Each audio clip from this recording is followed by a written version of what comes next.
besties! Welcome sa first episode ng ating hashtag We Got You Angel Besties on Air. Samahan niyo kami ngayon at makipagkwentuhan with care na parang kaibigan lang pero may professional guidance pa rin.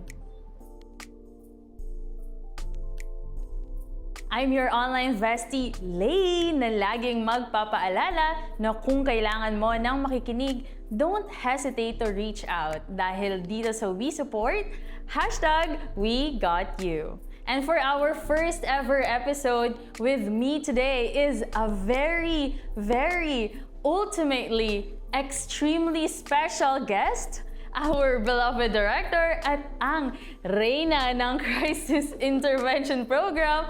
Please help me welcome Director Wenz Morata. Maraming salamat muli at of course magandang buhay sa iyo, online bestie Lay. At maraming salamat sa pagkakataon na maging bahagi ng kauna-unahang episode ng We Got You kasi marami tayong mapagkikwentuhan for sure sa usaping ito.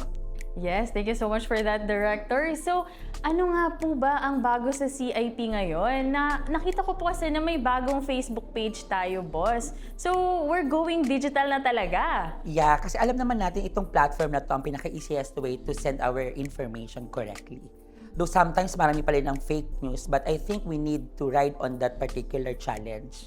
And yes, we are already launched our Facebook verified account ng ating Crisis Intervention Program page sa Facebook. And maybe sooner or later, we will going into TikTok then and of course Twitter.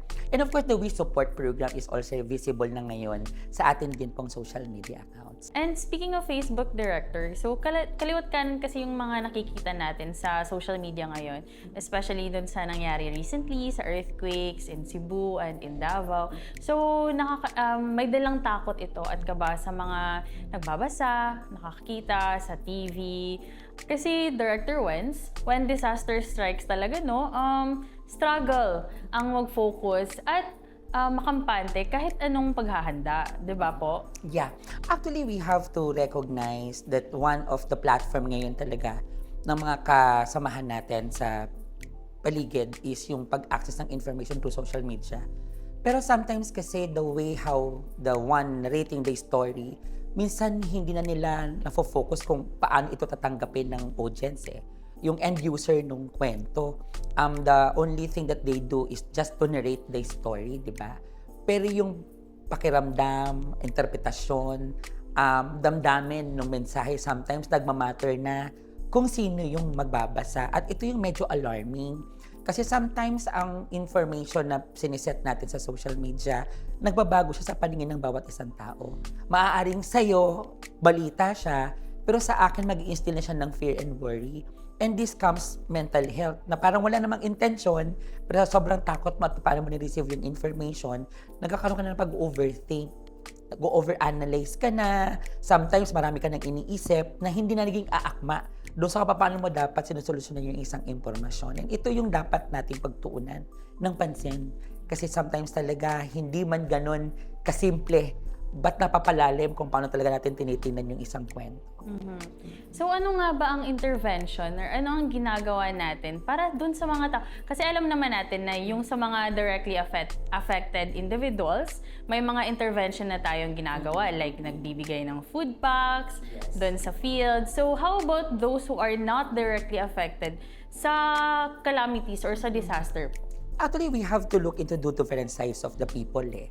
Kasi una, yung apektado talaga. I think they also need intervention from us. Not only the material things eh. Kailangan din na ng kausap dyan. Of course, the service providers, we have to recognize them because they are the most affected individual in the certain situation. Imagine na they are also have their own family to protect, but they also have their role to perform. So that's quite difficult. And of course, we also have these people na wala naman sa sitwasyon but nalalaman nila yung sitwasyon na meron doon sa kung saan affected yung isang disaster occurrences na maaaring kailangan din natin silang iproseso sa paano nila tinitingnan yung mga bagay-bagay. Can you just imagine them? Trained tayo for that. What about them? The question is, how are they going to process themselves? Where to go? Wala silang navigation of how can they deal their own feelings about the emotions. Ang problema lang, ang limitation nila, they just keep on receiving the information eh. But the processing itself, yun ang wala sila. As much as they really wanted to address how they understand the situation, they didn't have the proper platform or venue to do so. At ang worst pa doon, na iipon lang yun sa kanila. That's the challenge. And the question is, who will assist them, di ba, to process their own emotions over these things? And this is the good thing about our program now because we're trying to expand, di ba, yung assistance to individual in crisis situation, and really don't want to settle lang by just addressing crisis to financial assistance. We wanted to connect. That's the thing. That is the mantra that we wanted to, tawag nito, i-develop or i-promote na we social workers care not only by providing tangible assistance, but we wanted to have that long-term effect. And this is something that we have to promote, the We Support program natin, di ba? Yung ating, ngayon, we are not just focusing on a face-to-face counseling na kailangan pang pumunta sa atin. Kumbaga, gamitin natin yung social media as a platform na it can be easily accessed anytime they wanted to, na prepared sila, psychologically okay sila, mentally and emotionally ready sila, na panilang i-link tayo at pwede tayo magbigay ng sapat na oras at panahon para makausap natin sila. So that's why we're launching, di ba, our Friday Kamustahan, and I think for the succeeding days and weeks and months, we will be launching different themes every day kasi we're trying to expand our people, and that's why we are trying to promote the wireless mental health. This is our psychosocial aid, which is being done online. Wow, that is extremely helpful, Director Wenz. And I think it's something people don't often realize, no, na may mental health needs tayo. So, and they're just as important as our physical health, lalo na in times of crisis. Yes. Kaya nga again, lagi natin binubuksan ang pinto natin as always, na if you really wanted to get to know something, information man yan, mekanismo man yan, estratehiya man yan, bukas ang DSWD in all access. It may be different programs or possible, we support pa rin. Kasi pwede nga doon sa we support engagement mo, maturuan ka namin kung ano pa ang ibang mga community support ang pwede mong i-access in between.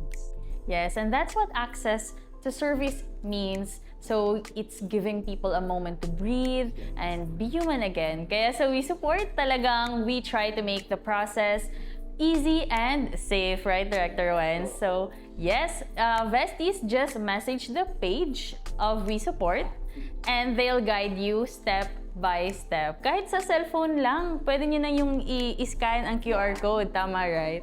Yes. As we wrap up our episode today, anong piece of advice kaya ang mabibigay or ang gusto mong iwan sa ating mga listeners and viewers today? Sige. I think the best thing na pwede kong sabihin sa kanila is, in terms of difficulty, all you need to do is to recognize, acknowledge, embrace it.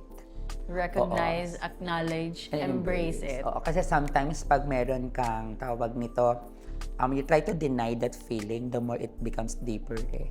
Hanggang sa naiipon ka na lang, hindi mo na realize ang bigat na pala. So, bigla ka na lang sumabog, yes, diba? that is the one thing that we really need to, prevent. So, maaaring you have your own way of addressing things, and it's okay. O kumbaga may mga self-protection mechanism, may strategies tayo na ginagawa sa sarili natin. But, asking help, hindi yun nakakabawas ng pagkatao natin eh. Yes, it's not a sign of weakness. Yes, it's a sign of weakness. Actually, it's a sign of strength for me. Tama. You have that courage to recognize that sometimes you need something and you need that someone to May really process. self-awareness. Yes, because self-awareness comes in. Yun. Yun. And for everybody who has been struggling right now, whatever situation is, particularly with what you're hearing and listening and reading in social media, pag may kailangan ka, it's a matter of recognition na you need somebody for you. Not physical, it can be done in online. Tawagan mo lang po kami, diba? Check your Facebook, check our Facebook account, use your cell phone, use the QR code, have your schedule, at we can assure you, kami na po ang bahala sa inyo. Yes, that's such a powerful reminder, Director Wenz. So, do you also apply it to yourself? Of course, I am. Actually, hindi ganun kadali ang trabaho ko. But of course, at the end of the day, you always have to look into the possibility of and the opportunity as a person to help. Dahil sa meron tayong pagkakataon, meron tayong resources, meron tayong knowledge, so why not use it for others? Kasi malay mo, with those 3 elements, maka-inspire ka ng ibang tao na tumulong para sa ibang pa. So it's just an expanding and growing community of helpers. And we start by making it mental health approach natin. Use we support for that. Diba? Wow, thank you so much for Of that, course, Director Angel Ray. Wens. Yes po. Yes, Vesty Wens. Yun pala yung Bestie gusto niya Lay. itawag natin, Opo. guys. Okay, so anyway, Director Wens, thank you so much for sharing your insights and all the work that you do Yes. for the crisis intervention programs. And parang ang sarap pong maging boss. Parang everyday yung mga social workers, mga workers natin, parang excited sila at motivated sila to go to work and to serve the people.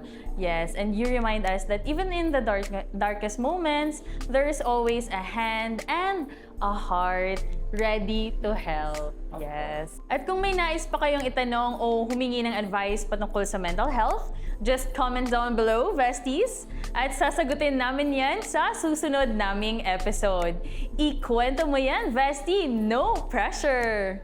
Para naman sa lahat ng mga nanonood hanggang matapos ang ating episode, maraming salamat po for tuning in. If you are or someone you know is going through a tough time, don't hesitate to reach out. So you can message us on our Facebook page, sa aming email address, or you can directly book a kumustahan session with us on Fridays. At samahan niyo po kami ulit sa susunod pang mga episodes as we continue to talk about mental health care and support, especially in times when you need it the most. And until next time, this is your Vestie Lay, And of course, I'm your online bestie, Wens. reminding you here at We Support, we got you. Bye!